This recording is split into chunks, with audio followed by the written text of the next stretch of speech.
A young man lived with his father and mother. "Son," the old man said to the young man one day, "you are our only child. You must marry and have children." So the old man found a wife for his son. She was a fine young woman, and her young husband loved her. A year passed, and she gave birth to a little boy. The family lived happily together, but they were very poor.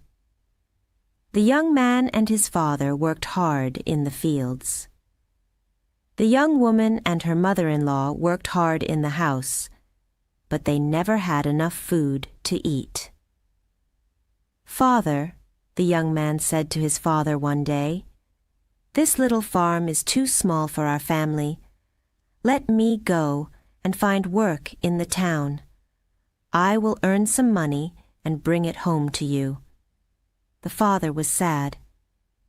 "You are my only child," he said, "and we need you here at home. But you are right. The farm is too small for us all. Go to the town. Find work and earn some money. We will wait for you here at home." So the young man kissed his son and said goodbye to his parents and his wife. He began the long journey to the town. He traveled for 2 days, and at last he came to the town. He stopped at the first big house and knocked on the door. A man opened it. "Is there work for me here?" the young man asked. "No, my friend," the man said. The young man walked on. He went to many houses and knocked on many doors. His question was always the same. "Do you have work for me here?" he said. The answer was always the same, too. "No," everyone said. "There is no work for you here." The young man was tired now and very hungry. "What can I do?" he thought. "I must find work soon, or I will die." At last, he came to a monastery. He knocked on the door, and an old monk opened it. "Please, Father," the young man said, "let me work for you." "How long will you stay?" the monk asked. "For a few months only," answered the young man. "Then I must go back to my family." The monk began to shut the door. "Then I can't help you," he said. "If you work for us, you must promise to stay for a long, long time." "If I don't find work today, I'll die of hunger," the young man thought. "Father," he said, "please don't close the door. I promise to work for you for a long, long time." The monk smiled at him. "Come in, my son," he said. The next day, the young man began to work. The work was not difficult. The monks were kind to him. The young man worked hard for them, and they were pleased with him. A month passed. At first, the young man thought about his family every day. "Is my son well?" he thought. "Are my parents happy? Does my wife have enough food to eat?" But slowly, the young man forgot his family. He was happy with the monks. "You are an honest man," they said to him. "You can look after our money. For us, we will trust you." The years passed quickly. One day, the young man was sitting on his chair in the monastery. He was counting the monks' money. Suddenly, he heard voices. Children were laughing outside. The young man looked up. "They're happy," he thought. "Is my son happy?" He stood up and looked out of the window. "How old is my son now?" he thought. "How long have I been here? 5 years? 6 years? No, 10 years. I've been here for 10 years. The next morning, the young man went to see the monks. I've stayed with you for 10 years, he said, and I've been a good servant. I've worked hard for you, but you have never paid me. Now I want to see my family. Please give me the money you owe me and let me go. The monks smiled at him. You're right, they said. You have worked hard for us. Now you can choose. Do you want us to give you your money, or do you want us to give you our blessing? The young man frowned. I want your blessing, he said, but I want my money too. We owe you 400 silver dollars, the monks said, but each blessing costs $100. The young man looked unhappy, but at last he said, Give me your blessing. It is better than the money. So the first monk blessed him. Do not leave the road, he said. Do not go to the right or the left. Only go straight on. The second monk blessed him. Soon you will be a guest, he said. Obey your host. Take what he gives you. Then the third monk blessed him. Do not be angry, he said. Always think before you act. Then the monks gave the young man 100 silver dollars, and the young man left the monastery. Soon he met 2 men. They were walking along the road together. Walk with us, they said. We'll talk together, and our journey will be more interesting. The young man agreed, and the 3 men walked on together. Soon they came to a crossroads. Follow me, one of the men said. I'll show you a better path. And he turned to the left and began to walk along a different way. The other man followed him, but the young man remembered the first monk's blessing. Do not go to the left or the right, the first monk had said. Only go straight on. The young man smiled at his new friends. I'm sorry, he said. I cannot go with you. I must go straight on.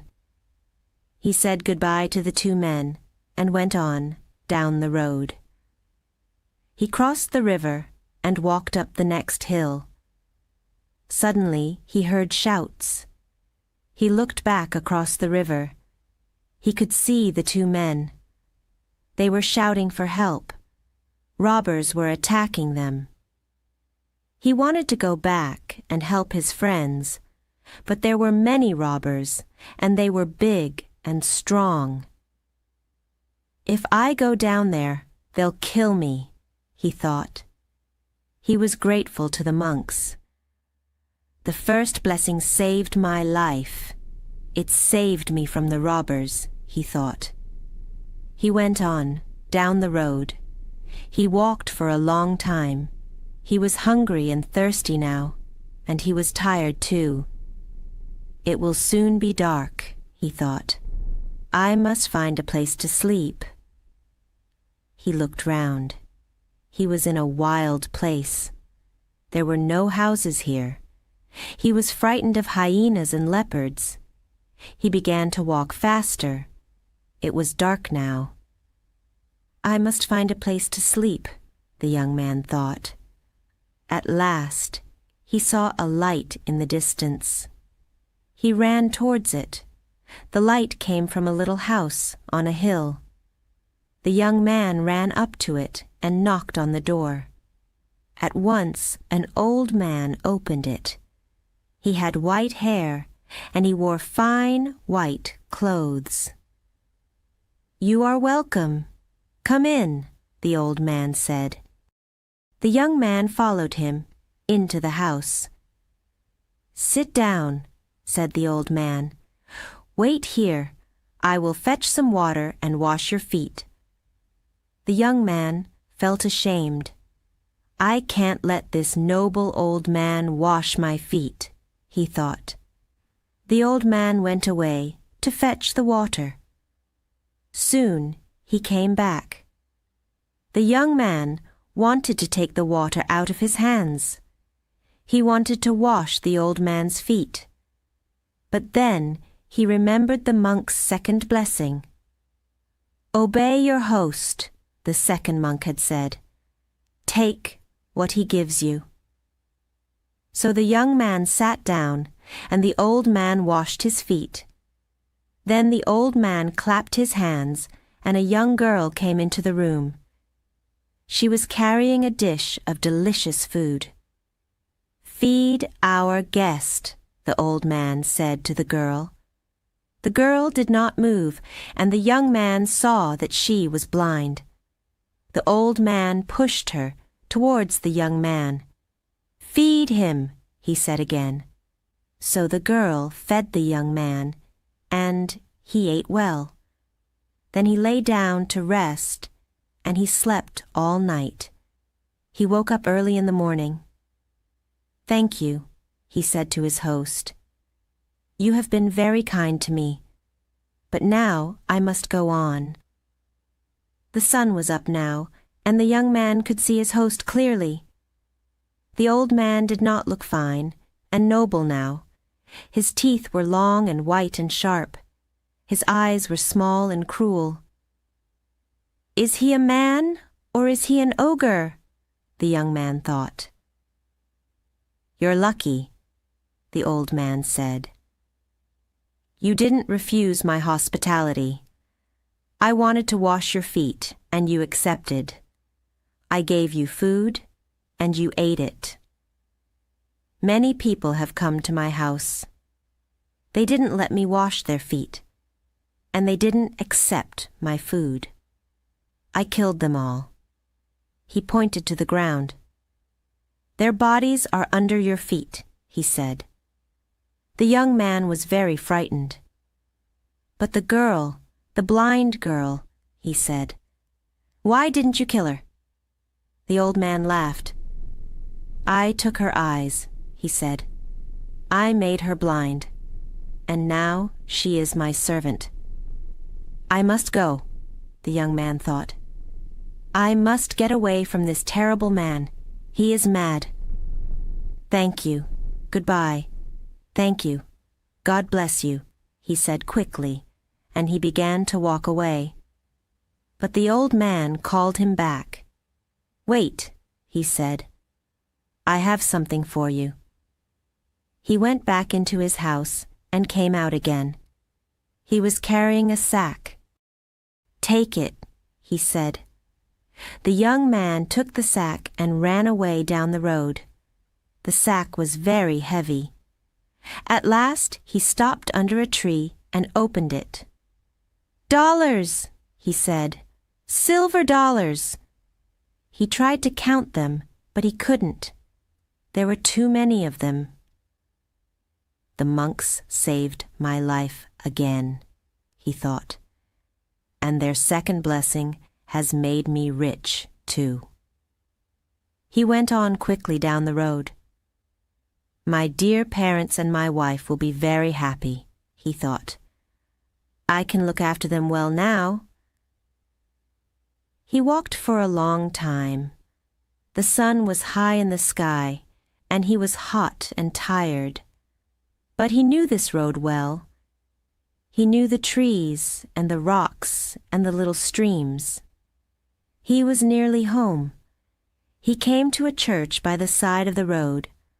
A crowd was standing there. They were watching an old man and a boy. The man and the boy were fighting. The young man felt very angry. "What a wicked boy," he thought.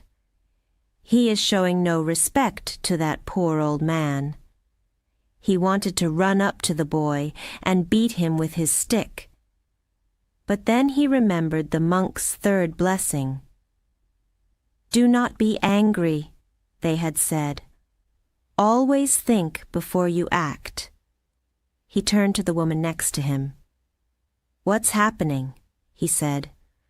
"Who is this old man and this boy? Why are they fighting?"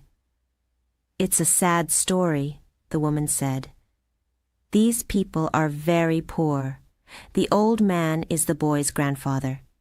10 years ago, his son left him because he wanted to find work in the town. The old man had no one to help him. He has been very unhappy. He wanted to kill himself. His grandson is trying to stop him." Tears came into the young man's eyes. "Oh, my father! Oh, my child!" he shouted. He pushed his way through the crowd. He took the young boy's arm and looked into his eyes. "My son," he said. The old man had fallen to the ground. The young man helped him to stand again. "Father," he said. The old man looked at him. "Is it really you?" he said. "Have you really come home again?" "Yes, father," the young man said, "and I'll never leave you again." The young man went to his house with his father and his son. His mother and his wife kissed him, but then they began to cry. "You have come home only to die," they said. "We have no food here. We ate our last meal yesterday." The young man opened his sack and showed them the silver dollars. Then he added to it the $100 that the monks had given him. "I haven't come home to die, but to live," he said. "The monks have blessed me, and we will be happy now, for the rest of our lives."